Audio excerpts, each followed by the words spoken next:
नमस्कार, आर्य न्यूज देख रहे हैं आप। मैं हूं आपके साथ पल्लवी सिंह। खबरों की शुरुआत करेंगे एक बड़ी खबर के साथ जो कि उत्तर प्रदेश से जुड़ी है। बता दें आपको कि उत्तर प्रदेश में पत्रकारों से जुड़ी इस वक्त की बड़ी खबर सामने आ रही है।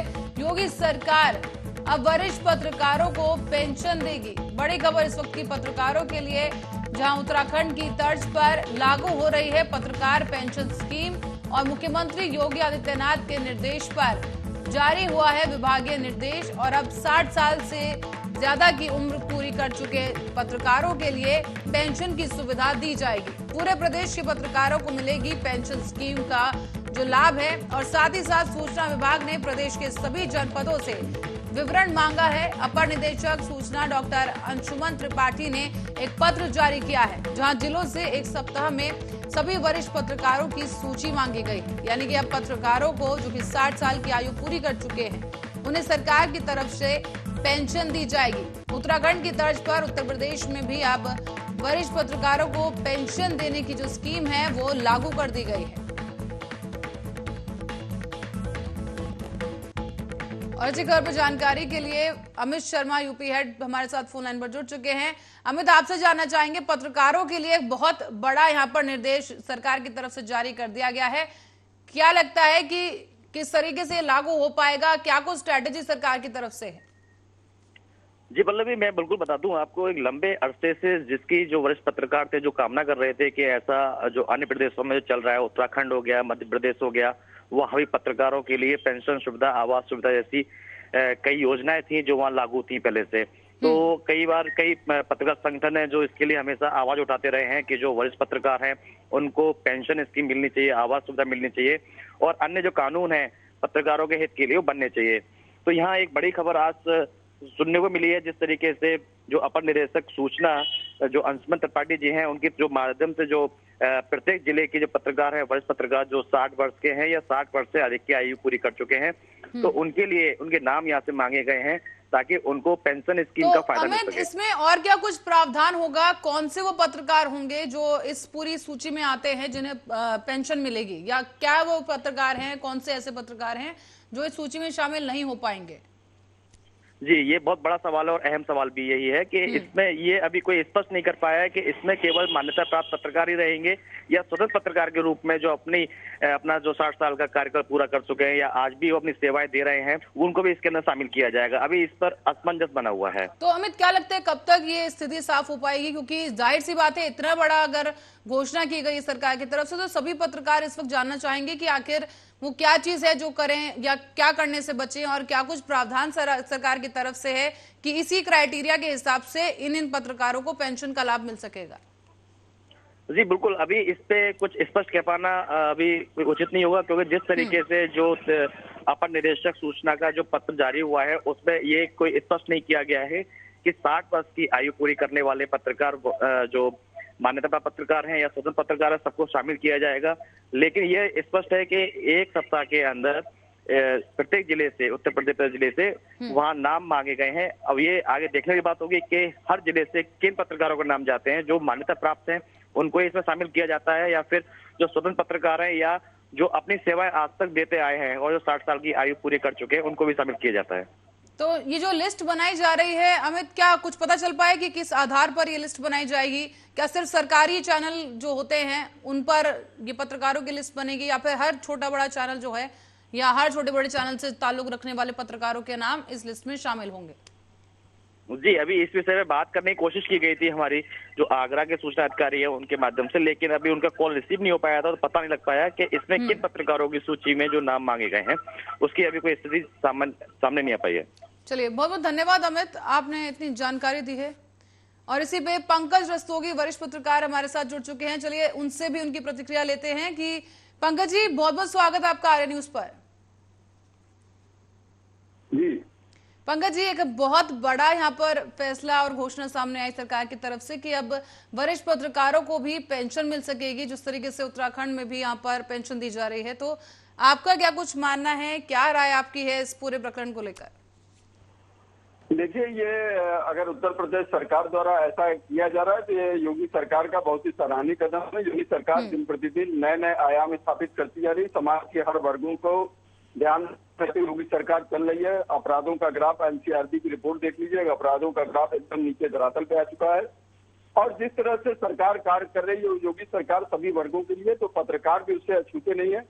और अगर पत्रकार समुदाय के लिए इस तरह की बात योगी सरकार ने सोची है, उत्तराखंड की सरकार ने जैसे सोचा था तो उसके लिए क्रियान्वित किया है, ये एक बहुत ही सराहनीय कदम है। हम लोग योगी सरकार को, योगी जी को इसके लिए बहुत बहुत धन्यवाद प्रदान करते हैं। पत्रकार समुदाय उनका हमेशा कृतार्थ रहेगा कि उन्होंने पत्रकारों के लिए सोचा, क्योंकि ऐसे बहुत से पत्रकार हैं जो जिनको पीएफ फंड तक नहीं करता, जिनके जो अपने मतलब लेखनी से समाज को तमाम चीजों को दर्शाने का काम करते हैं, समाज की कुरीतियों को दिखाने का काम करते हैं, लेकिन रिटायर होने के बाद उनको कोई पूछने वाला नहीं होता। उनके पास न कोई बहुत से ऐसे लोग हैं जिनके पास कोई घर मकान नहीं है, कुछ नहीं, तो उनके लिए अगर ये पेंशन की व्यवस्था उत्तर प्रदेश सरकार कर रही है तो ये एक बहुत ही सराहनीय कदम होगा। इसकी जितनी सराहना की जाए उतना कम है, क्योंकि उनको आजीविका चलाने के लिए एक बहुत बड़ा सहारा मिलेगा। बिल्कुल, क्योंकि सरकारी कर्मचारी होते हैं, उन्हें पेंशन का लाभ मिलता है, लेकिन पत्रकार एक ऐसा वर्ग रहा है कि भले ही उसे चौथा पिलर कहा जाता है, लेकिन कहीं ना कहीं निगलेक्ट किया जाता है। पत्रकार जो है सिर्फ चैनल के माध्यम से ही जो भी उसकी कमाई होती है वो करता है, और उसकी गाड़ी कमाई होती है वो। लेकिन अब सरकार की तरफ से इतनी बड़ी सुविधा यहाँ पर दे दी गई है, लेकिन पंकज जी अभी भी ये स्पष्ट नहीं हो पाया है कि क्या कुछ क्राइटेरिया रहने वाला है जिस आधार पर ये सूची तैयार की जाएगी और पत्रकारों को ये सुविधा प्रदान की जाएगी। तो आपसे जानना चाहेंगे, आपको क्या कुछ लगता है कि सरकार की तरफ से वो क्या खांचा होगा जिसमें पत्रकारों को फिट बैठाया जाएगा कि इस तरह के पत्रकार होंगे जिन्हें इस सुविधा का लाभ मिल सकेगा? देखिए एक बात तय समझ लीजिए कि पत्रकारों को, जो लोग मान्यता प्राप्त पत्रकार होते हैं, जो शासन से मान्यता प्राप्त पत्रकार होते हैं, तो उनकी संख्या बहुत कम होती है। उत्तर प्रदेश में अगर देखा जाए तो बहुत इतनी ज्यादा तादाद नहीं है, लेकिन ऐसे बहुत से लोग हैं जो मान्यता प्राप्त नहीं है और लेकिन अखबारों में पूरे बैक ऑफिस में काम करते हैं। और न्यूज जो हम देखते हैं उस न्यूज लिखने का काम, उसको संकलित करने का काम वो पत्रकार करते हैं, लेकिन वो कहीं से भी समाज के सामने नहीं आ पाते हैं। ऐसा बहुत बड़ा वर्ग है पत्रकारों का, तो उनके लिए भी सोचना होगा सरकार को बाकायदा जो आपके जितने न्यूज चैनल्स हैं, जितने प्रिंट मीडिया के न्यूज़पेपर हैं, साप्ताहिक हो चाहे दैनिक हो, जो बहुत पुराने समय से चल रहे हैं, जिनका जैसे अगर प्रिंट मीडिया के अखबार है, अगर उनका डीएमपी रेट है, मतलब दृश्य समाचार निदेशालय से वो मान्यता प्राप्त है, तो ऐसे अखबारों को और ऐसे और भी जो न्यूज चैनल्स हैं उनसे एक लिस्ट मंगानी होगी और बाकायदा इस तरह से एक डाटा कलेक्शन तैयार करना होगा जिससे ज्यादा से ज्यादा समाज के पत्रकार वर्ग इससे लाभान्वित हो सके। जी बिल्कुल, और कहीं ना कहीं युवाओं के लिए भी काफी बड़ी ये सीख या प्रेरणा कह लीजिए, क्योंकि पत्रकारों को अगर पेंशन मिलने लगेगी तो कहीं ना कहीं इस ओर भी लोगों का रुझान हो जाएगा, क्योंकि पत्रकार एक बहुत बड़ा समूह है, काफी मेहनत की जाती है, फील्ड पर उतरकर काम करना, किसी भी स्टोरी के पीछे काम करना, और काफी मेहनत और कड़ा संघर्ष यहाँ पत्रकारों का रहता है, जो कि आखिरकार उसे फल मिल रहा है पत्रकारों को, ये कहा जा सकता है। तो सर आपको क्या लगता है कि प्रदेश में इस खबर के बाद पत्रकारों में किस तरह की प्रतिक्रिया होगी? पत्रकारों के लिए ये प्रतिक्रिया होगी कि अगर सभी पत्रकारों को इसमें कवर किया जाएगा तो पत्रकार वर्ग इसका बहुत स्वागत रहेगा। पर पंकज जी, जैसे कि मान्यता की बात जैसे आप कर रहे थे कि जो मान्यता मिली होगी सिर्फ उन्हीं पत्रकारों को मिलेगी, लेकिन छोटे बड़े चैनल सब में पत्रकार होते हैं, कुछ चैनल्स ऐसे भी हैं और पत्रकार ऐसे भी हैं जो छोटे बड़े लेवल पे काम करते हैं। तो ऐसे में क्या आपको लगता है कि इस पेंशन स्कीम से कहीं ना कहीं उनके साथ कहीं ना कहीं अहित होगा या अन्याय होगा, क्योंकि वो इस खांचे में नहीं आते? तो क्या उनके लिए भी सरकार को कुछ ऐसी योजना निकालनी चाहिए? तो उत्तर प्रदेश के सूचना निदेशालय को एक बृहद कार्य योजना बनानी होगी और जो वर्ग जो मतलब मान्यता प्राप्त पत्रकार नहीं है उनको भी इसमें कवर करना होगा और उनका भी एक खाका तैयार करना होगा, तभी उनको इसका लाभ मिल पाएगा। नहीं तो ये योजना खाली चंद बड़े पत्रकारों तक भी सीमित रह जाएगी, ये भी निश्चित मान के चलिए। तो इसके लिए सरकार को इस ओर भी ध्यान देना होगा। हर जो मतलब ग्राम आप तहसील लेवल के पत्रकार ले लीजिए, जिला स्तरीय पत्रकार ले लीजिए, ऐसे बहुत बड़ी तादाद है, तो उनको सबको कवर करने से ही इस योजना का समुचित लाभ पत्रकारों तक पहुंच सकेगा और जो 60 वर्ष के ऊपर होंगे उन्हीं को इसका लाभ मिलेगा। तो इससे एक पत्रकारों में भी एक संदेश जाएगा, इस ओर जुड़ने के लिए एक संदेश जाएगा क्योंकि समाज में जितने भ्रष्टाचार, जितनी कुरीतियां हैं, उनको दर्शाने का काम, दिखाने का काम पत्रकार समुदाय ही करता है। जी। तो इसलिए एक बहुत बड़ी जिम्मेदारी पत्रकारों के कंधों पे होती है और बहुत बड़ा रिस्क, जोखिम भी पत्रकारों की तरफ होता है, क्योंकि तमाम इस तरह के समाचारों को दिखाने के बाद उनके ऊपर तमाम तरीके के अटैक और तमाम तरीके की चीजें होती हैं। तो इसलिए सरकार को इस ऐसे वर्ग के लिए विशेष ध्यान रखते हुए सभी मतलब जो मान्यता प्राप्त है या गैर मान्यता प्राप्त है, उनको सबको इसमें कवर करना होगा और समाचार पत्रों से और इलेक्ट्रॉनिक चैनल से सबसे एक बृहद लिस्ट लेकर इसकी छानबीन करके इसकी एनआईए जांच कराकर बकायदा ये भी देखना होगा कि कौन व्यक्ति जी बिल्कुल, काफी बड़ी यहाँ पर जिम्मेदारी सरकार की बन जाती है और जितना ये अच्छी बात है पत्रकारों की, उतने उनके लिए भी जिम्मेदारी बढ़ जाती है। चलिए पंकज रस्तोगी जी, बहुत बहुत धन्यवाद आपका हमारे साथ जुड़ने के लिए। और दर्शकों को बता दें कि योगी सरकार की तरफ से एक बहुत ही बढ़िया फैसला यहाँ पर लिया गया है, जहां यूपी में जो पत्रकार हैं उन्हें भी पेंशन मिल सकेगी। जो 60 साल की आयु वर्ग से ऊपर हैं उन पत्रकारों को पेंशन की सुविधा मिल सकेगी। और ये तमाम वरिष्ठ पत्रकारों के लिए काफी अहम दिन, काफी अहम फैसला। उत्तराखंड की तर्ज पर यह फैसला लागू किया गया है। और अब और जानकारी के लिए हमारे साथ जुड़ चुके हैं सुनील त्रिपाठी जी, वरिष्ठ पत्रकार। सुनील जी, बहुत बहुत स्वागत आर्य न्यूज पर सर आपका। धन्यवाद आपको। सर, योगी सरकार की तरफ से पत्रकारों के हिस्से में एक बहुत बड़ी सौगात डाल दी गई है, आपकी क्या कुछ राय है सर इस पर?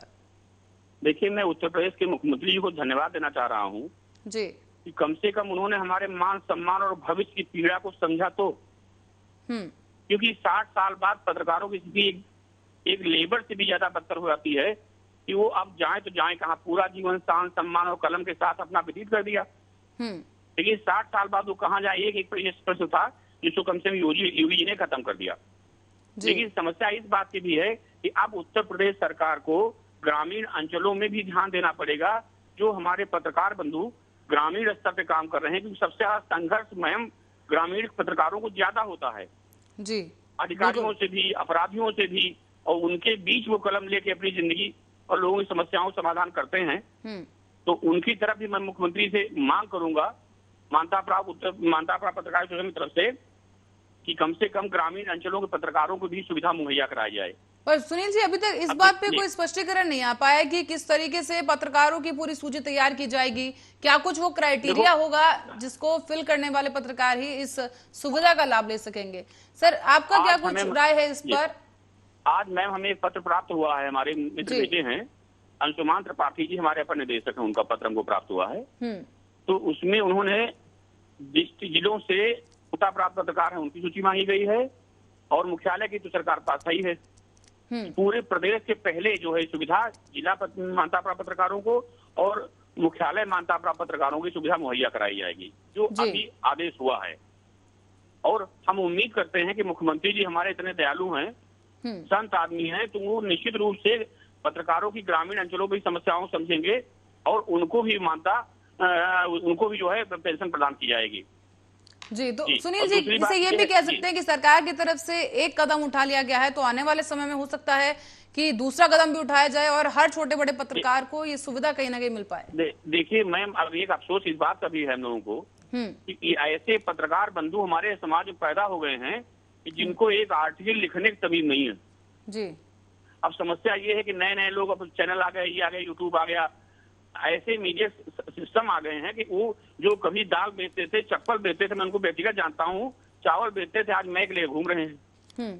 दूसरी बात यह है कि जहाँ ग्रामीण अंचलों पत्रकारों की बात आएगी, लोग घर परिवार में दिखाना शुरू कर देते, 20 साल लिख रहे हैं, 15 साल लिख रहे हैं। इसकी भी जांच हो। वास्तव में जो पत्रकारिता जगत में मेरा मानना है 60 सालों तक सेवा किए हैं, उनको तो निश्चित रूप से मुख्यमंत्री ये सुविधा मुहैया कराएंगे पेंशन की, और कराना भी चाहिए। क्योंकि अब उसमें कौन काम कर रहा है 60 सालों से, कौन है भाई? मान्यता का तो गवर्नमेंट का रिकॉर्ड है कि हम 20 साल से मान्यता प्राप्त हैं, 5 साल से मान्यता प्राप्त हैं, लेकिन जो गैर मान्यता प्राप्त हैं उनका रिकॉर्ड संपादक देगा, नहीं देगा? बताइए मैम आप। भाई वही बताएगा हमारे अखबार में 15 साल से लिख रहे हैं। अब लिख रहे हैं कि नहीं लिख रहे हैं, इसकी भी एलआईयू जांच होनी चाहिए कि अगर आप पेंशन सुविधा ले रहे हैं तो उस योग्य है कि नहीं है। जैसे भी आपने देखा किसान सम्मान निधि में प्रधानमंत्री की बड़ी अच्छी स्कीम है, लेकिन उसमें ऐसे भी लोग आ गए कि जो किसान साथ में गवर्नमेंट जॉब में भी हैं, इनकम टैक्स पेई भी हैं जी। तो वो सुविधाएं उनको नहीं लेनी चाहिए। ऐसे राशन कार्ड में आपने देखा कि जो वर्ग नहीं अपात्र है फिर भी ले रहा है। तो ये समस्या बृहद है मुख्यमंत्री जी के लिए इसके लिए तो समय लगेगा मेरी समझ से, लेकिन ये है कि जो मान्यता प्राप्त पत्रकार है उनका सारा रिकॉर्ड उनके पास रखा हुआ है कि हम 15 साल सेवा कर रहे हैं, 20 साल सेवा कर रहे हैं, 25 साल सेवा कर रहे हैं। तो इसके लिए तो मैं धन्यवाद देता हूँ। चलो एक पहल तो हुई, और जब एक पहल हुई है तो निश्चित रूप से उत्तर प्रदेश सरकार इस बात पर भी विचार करेगी कि कम से कम जो गैर मान्यता प्राप्त पत्रकार जिले स्तर पर हमारे हैं बंधु हैं, उनकी भी समस्याओं समाधान हो और उनको भी पेंशन मिले। जी बिल्कुल, क्योंकि सरकार की तरफ से मतलब आगाज हो चुका है और पत्रकारों के लिए काफी बड़ी घोषणा सरकार की तरफ से की गई है, और उम्मीद सुनील जी भी यही कर रहे हैं और हम भी यही कर रहे हैं कि पत्रकारों के लिए, हर छोटे बड़े पत्रकार के लिए सरकार के पास कुछ ना कुछ एक ऐसी योजना है जिससे पत्रकारों को लाभ मिल सके, जो कि काफी निष्ठा के साथ फील्ड में उतरकर अपना काम करते हैं, फिर चाहे वो प्रिंट मीडिया के पत्रकार हों या फिर इलेक्ट्रॉनिक मीडिया के पत्रकार हों, सभी को इस योजना का लाभ मिल सके। सुनील जी बहुत बहुत धन्यवाद आपका हमारे साथ जुड़ने के लिए सर। और दर्शकों को एक बार बता दें कि योगी सरकार अब वरिष्ठ पत्रकारों को पेंशन देगी, और ये स्कीम उत्तराखंड की तर्ज पर अब उत्तर प्रदेश में भी लागू की जा रही है, जिसको लेकर एक सूची तैयार करने के लिए 1 हफ्ते तक का समय दिया गया है, जिसके बाद उस सूची के आधार पर आगे की कार्रवाई और किस तरीके से इस योजना का क्रियान्वयन किया जाएगा उस पर विचार विमर्श किया जाएगा और योजना का लाभ पत्रकारों तक पहुंचाया जाएगा।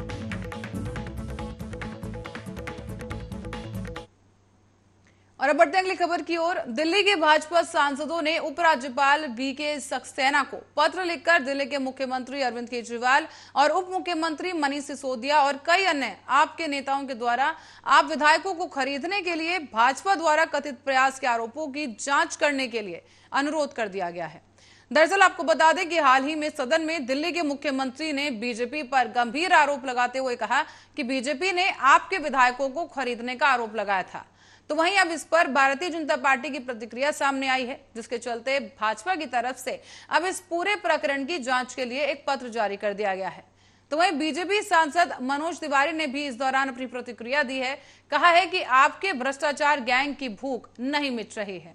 आबकारी नीति और स्कूल कक्षाओं में निर्माण हुए कथित घोटालों से जनता का ध्यान भटकाने के लिए आपके जो नेता हैं वो दुर्भावनापूर्ण, झूठे और गुमराह करने वाले आरोप लगा रहे हैं। मनोज तिवारी ने यह भी कहा कि अरविंद केजरीवाल ने आरोप लगाया है कि आपके विधायकों को खरीदने की कोशिश की गई। इस सिलसिले में उन्हें फोन भी आया था। अगर किसी को कोई फोन आता है तो वो छुप नहीं सकता। मनोज तिवारी ने कहा है कि हम भाजपा के सांसद चाहते हैं कि केजरीवाल स्पष्ट करे कि फोन आखिर किसका आया और किसके पास ये फोन आया।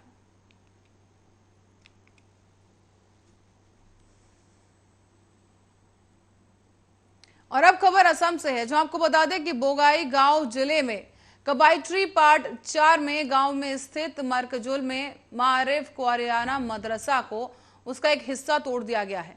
आपको बताते चलें कि AQIS यानी ABG से जुड़े इमाम और मदरसा शिक्षकों के साथ साथ 37 लोगों की गिरफ्तारी के बाद असम सरकार के द्वारा ये ध्वस्त करने की कार्रवाई की गई है। तस्वीरें आपको दिखाते चले कि यहाँ पर JCB की मदद से इस मदरसे का एक हिस्सा तोड़ा जा रहा है। और असम से खबर सामने आई है जहां पर बोंगाई गांव में मदरसे पर यह बुलडोजर चला है।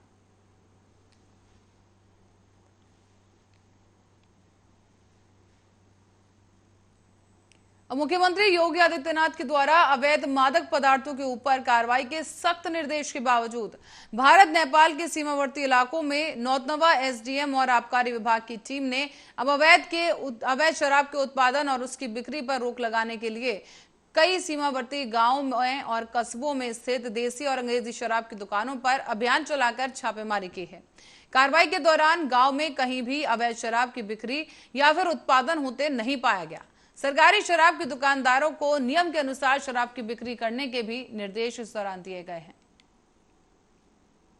इस समय हमारी प्रदेश सरकार के द्वारा अभियान आबकारी का चलाया जा रहा है, जिसमें अवैध शराब रोकने, उसमें किसी भी प्रकार से अवैध शराब का उत्पादन होने या जहाँ पे अवैध शराब की भट्टियाँ चल रही हों उसको तत्काल समाप्त करने आदि के संबंध में एक अभियान आबकारी टीम के साथ चलाया गया है, जिसमें हमारे नेपाल बॉर्डर से लगे गांवों में पहाड़ी टोला, बरेवा टोला, हरदी डाडी आदि अनेक स्थानों पर जो झुग्गी झोपड़ियाँ हैं या अन्य जगहें हैं जहाँ भी संभावना थी वहाँ पर छापेमारी की कार्रवाई की गई। और साथ ही नौतनवा और सोनौली में जो हमारी दुकानें हैं वहाँ भी उन दुकानों में रखे स्टॉक का वेरिफिकेशन किया जा रहा है और किसी भी प्रकार की अभी अनियमितता और फिरोजाबाद के टूंडला हाईवे पर पल्सर सवार लुटेरों के हौसले काफी बुलंद दिखाई दिए। यहां पर टोल टैक्स से पूर्व ऑटो सवार शिक्षिका से मोबाइल लूटकर ये पल्सर सवार लुटेरे रफू चक्कर हो गए। पल्सर सवार 2 लुटेरे चलते ऑटो से ही यहां पर मोबाइल छीन कर ले गए हैं और शिक्षिका इस दौरान चिल्लाती रही, लेकिन किसी ने कोई मदद नहीं की। नहीं थम रहा है चेन स्नैचिंग और मोबाइल छिनैती जैसी घटनाओं का क्रम। और ऐसे में ब्लैक पल्सर सवार युवकों की ये कारस्तानी सामने आई है, जहां पर इन्होंने चलते ऑटो से शिक्षिका के हाथ से मोबाइल फोन छीन लिया है।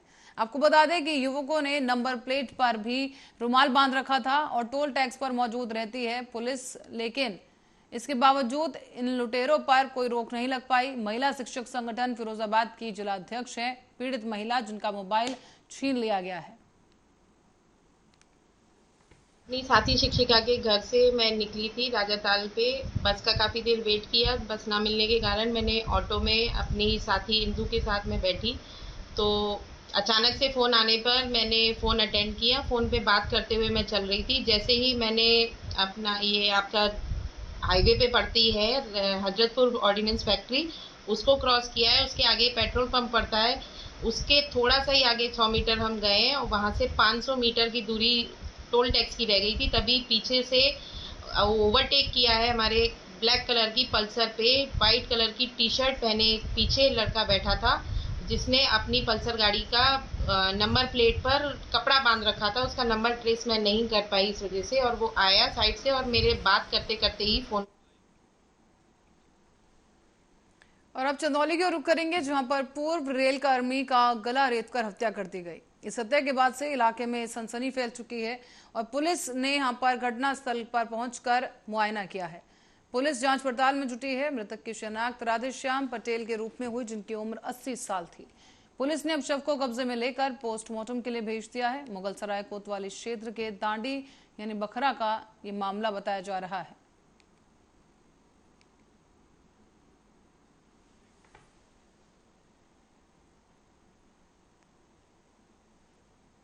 और इस बीच एक बड़ी खबर आ रही है सामने, जिस पर रुक करेंगे। यहाँ पर उत्तराखंड से जुड़ी ये बड़ी खबर इस वक्त की आपको बता दें, जहां पर यूपी एसएससी पेपर लीक में ताबड़तोड़ कार्रवाई जारी है। इसी क्रम में नकल माफिया का एक गुर्गा गोवा से अरेस्ट कर लिया गया है, यानी गोवा से एक और गिरफ्तारी हुई इस पूरे मामले को लेकर। और आपको बता दें, इससे पहले भी कई आरोपी इस पूरे प्रकरण में गिरफ्तार किए जा चुके हैं। उत्तराखंड की अधीनस्थ सेवा चयन आयोग यूके एसएससी परीक्षा प्रश्न पत्र लीक के मामले में उत्तराखंड स्पेशल टास्क फोर्स की ताबड़तोड़ कार्रवाई जारी है। इसी क्रम में एक और आरोपी को गोवा से गिरफ्तार किया गया है। इस मामले में आज एसटीएफ ने 30वीं गिरफ्तारी की है। बता दें आपको कि पेपर लीक मामले में एसटीएफ ने जोड़ी माफिया और सौदागर के बीच एक और कड़ी को पकड़ लिया है। एक और कड़ी पर शिकंजा कस दिया गया। उत्तर प्रदेश के एक नकल माफिया के गुर्गे को गोवा से गिरफ्तार किया है।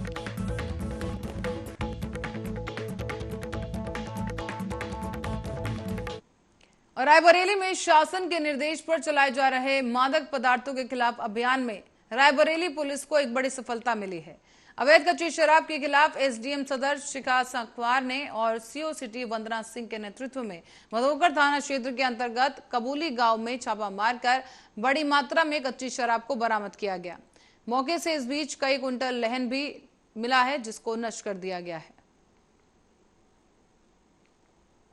शासन के चलाए गए अभियान के अंतर्गत दिनांक 24 अगस्त से 31 अगस्त तक विशेष रूप से अवैध मादक पदार्थों के विरुद्ध अभियान चलाया जा रहा है। उसी क्रम में कल थाना भदोकर के अंतर्गत कबूलीपुरवा गांव में एसडीएम सदर और एक्साइज की संयुक्त टीम के साथ दबिश दी गई थी, जिसमें करीब 5 क्विंटल लहन नष्ट किया गया और एक जो वहाँ पर भट्टी है वो मिली थी और 20 लीटर लगभग शराब मिली थी। किसी की गिरफ्तारी हुई है? नहीं, मौके से उस समय कोई अभियुक्त नहीं मिला था। गिरफ्तारी का प्रयास किया जा रहा है। और बरेली में राधा माधव स्कूल के अंदर से स्कूल प्रबंधन की बड़ी लापरवाही देखने को मिली है। यहाँ कक्षा 6 के एक छात्र अनंत मिश्रा, जो कि नकटिया थाना कैंट का रहने वाला है, उसका अपहरण कर लिया गया। बच्चे के मुंह को कपड़े से बंद करके आरोपी ले जा रहे थे और इस बीच एसआर इंटरनेशनल स्कूल की टीचर की गाड़ी को आता देखकर अनंत को फेंककर वो वहां से भाग निकले। इस बच्चे के पिता दावा कर रहे हैं और वो दवा कारोबारी हैं। उनका कहना है कि स्कूल में लापरवाही बरती गई है। साथ ही आपको बताते चलें कि सुबह को ही ये बच्चा अपने स्कूल गेट से अंदर गया, उसे बच्चे को छोड़ा गया और बच्चे के पिता रिपोर्ट दर्ज कराने थाना बिथरी चैनपुर पहुंच चुके हैं। इधर से आए थे और तभी मुझे उठा के ले गए। कितने लोग थे? दो लोग थे। आप कहाँ थे? मैं अपनी फ्रेंड को बुलाने आया था, थोड़ा सा आगे वहाँ पे, तभी वहाँ झाड़ियों के पीछे एकदम से बाइक आई, मैं निकला झाड़ियों के पीछे, मतलब फ्रेंड को बुलाया, तो एकदम से मुझे उठा के ले गए। तो आप राधा माधव स्कूल में पढ़ते हो? क्या नाम है आपका? आनंद। तो फिर आप छूटे कैसे वहाँ से? वो तभी एक आदमी वाले गाड़ी से शायद उन्होंने लगा होगा पहचानने के, तभी उन्होंने मुझे उतारा। अच्छा। और एकदम भाग गए उतार के। अच्छा। तो आप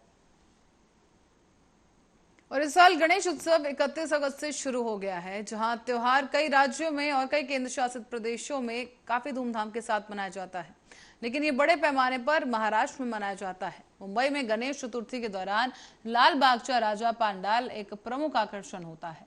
इस बार भी ऐसा ही देखने को मिल रहा है, जहां पंडाल में हर साल की तरह हजारों की संख्या में लोग पूजा अर्चना करने पहुंचते हैं। हालांकि 2020 में कोविड के कारण इस प्रकोप के बाद से ही पंडाल में समारोह प्रभावित हुए हैं, लेकिन इस बार एक बार फिर से भव्य आयोजन किया जा रहा है। आपको बता दें कि साल 2020 में 8 शिक्षकों से अधिक के समय में पहले कई बार गणेश चतुर्थी समारोह किया गया है। और आपको बता दें कि पिछले साल सीमित मात्रा में लोगों को यहाँ पर अनुमति दी गई थी प्रार्थना करने के लिए, और पंडाल में प्रवेश करने की अनुमति भी काफी कम लोगों को दी गई थी। और इसी लिहाज से इस साल का जो गणेश चतुर्थी पर्व शुरू होने जा रहा है, काफी भव्य तरीके से मनाया जा रहा है और काफी ज्यादा संख्या में लोगों के आने की संभावना जताई गई है।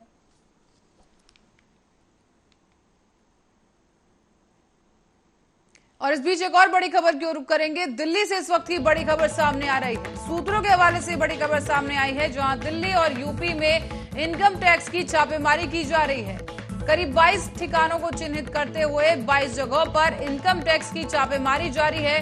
भ्रष्ट नौकरशाह इनकम टैक्स की रडार पर हैं और इसी क्रम में ये छापेमारी की जा रही है। बता दें आपको कि सूत्रों के हवाले से खबर आई है कि करीब 22 जगहों पर दिल्ली और यूपी के कुल मिलाकर 22 जगहों पर ये छापेमारी है। इनकम टैक्स की रेड है जो नौकरशाहों पर गाजगिरी है इनकम टैक्स की। और सूत्रों के हवाले से खबर आई है कि ये ताबड़तोड़ छापेमारी सुबह से जारी है।